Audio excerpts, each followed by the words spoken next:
Assalamualaikum warahmatullahi wabarakatuh.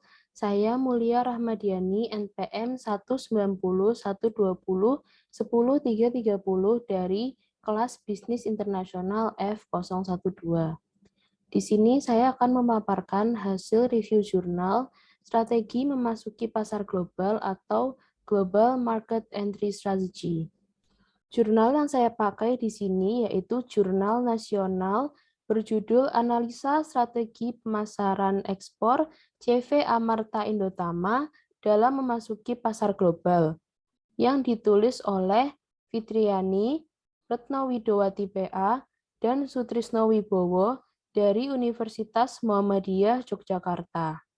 Dalam review jurnal ini ada beberapa topik yang saya bahas, terdiri dari latar belakang, tinjauan pustaka, metode penelitian, hasil penelitian, dan kesimpulan. Yang pertama yaitu latar belakang. Dalam persaingan pasar, perusahaan yang berkecimpung ke dunia internasional akan memiliki kesempatan lebih besar untuk meningkatkan pangsa pasarnya.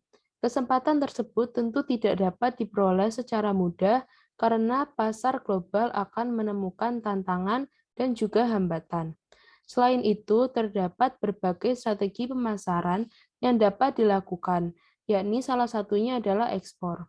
CV Amarta Indotama merupakan perusahaan manufaktur yang melihat potensi ekspor sangat tinggi dan pemasarannya hingga menembus beberapa negara di Eropa, Amerika, Australia, dan juga Asia.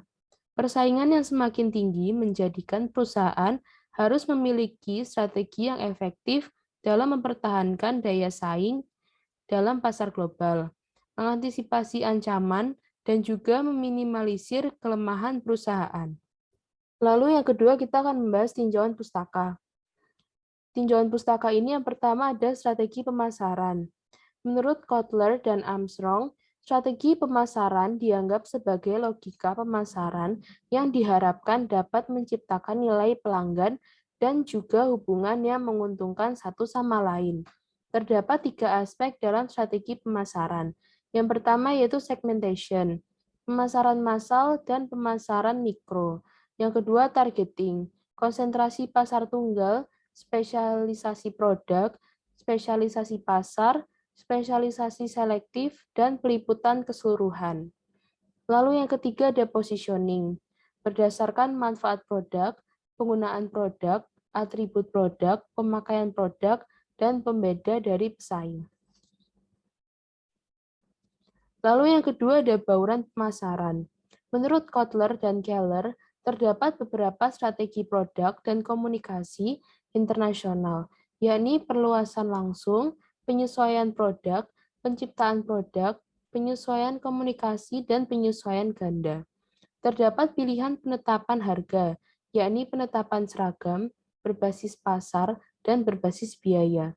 Penyebaran informasi dapat dilakukan melalui iklan, penjualan pribadi, promosi, dan publisitas. Di bawah ini adalah gambar dari konsep saluran secara menyeluruh untuk pemasaran internasional. Lalu yang ketiga ada analisis lingkungan bisnis.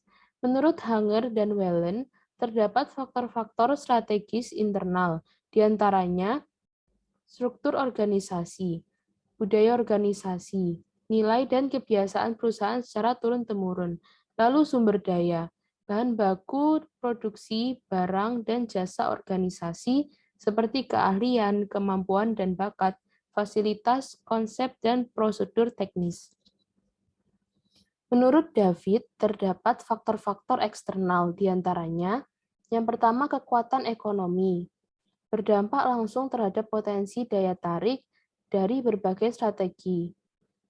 Yang kedua yaitu kekuatan sosial, budaya, demografis, dan lingkungan.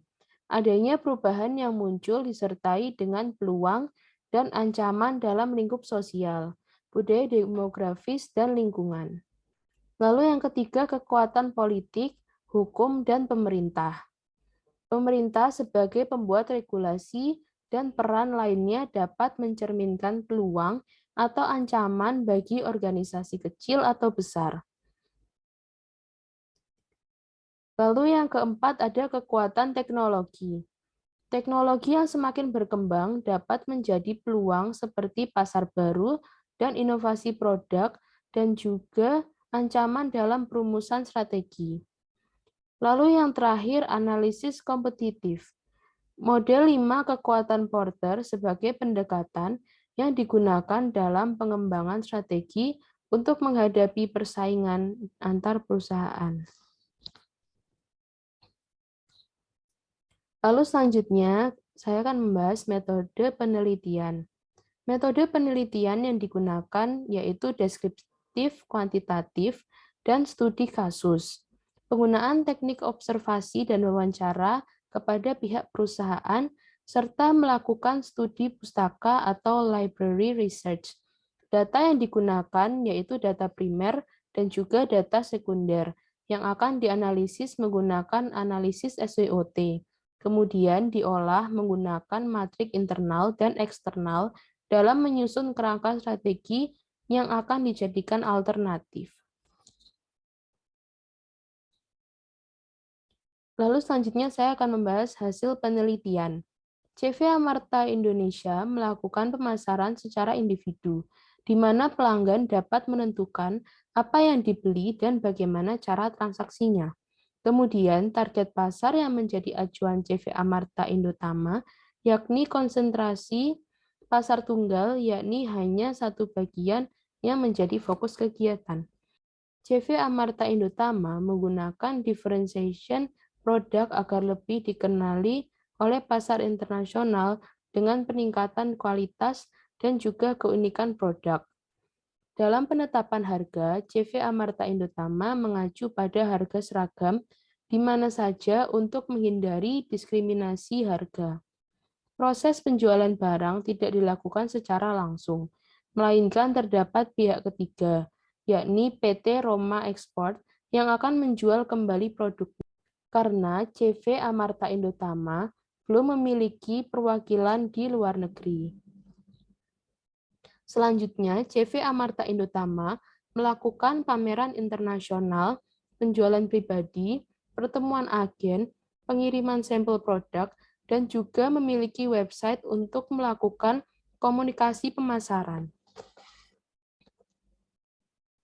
Strategi perusahaan yang dapat dilakukan berdasarkan analisis SWOT yang telah dilakukan, yakni dapat dilakukannya strategi secara konsentrasi integrasi vertikal dengan mengambil semua alih fungsi supplier dan distributor agar daya tarik perusahaan meningkat. Strategi lainnya, yakni perusahaan juga dapat meminimalisir biaya akuisisi, sumber daya, dan operasi yang tidak berjalan secara efisien. Kemudian, dapat dilakukan juga integrasi ke depan dengan mengendalikan kualitas dan distribusi produk secara mandiri. Yang terakhir yaitu kesimpulan. Berdasarkan latar belakang, analisis, dan hasil penelitian, maka dapat disimpulkan bahwa saat ini CV Amarta Indotama berada di posisi pertumbuhan atau growth, yakni melalui integrasi vertikal menurut matriks internal eksternal atau IE. Selain itu, strategi yang dapat dijadikan alternatif yakni mengambil alih fungsi supplier atau backward integration dan mengambil alih fungsi distributor atau forward integration. Sekian yang dapat saya sampaikan, kurang lebihnya mohon maaf. Wassalamualaikum warahmatullahi wabarakatuh.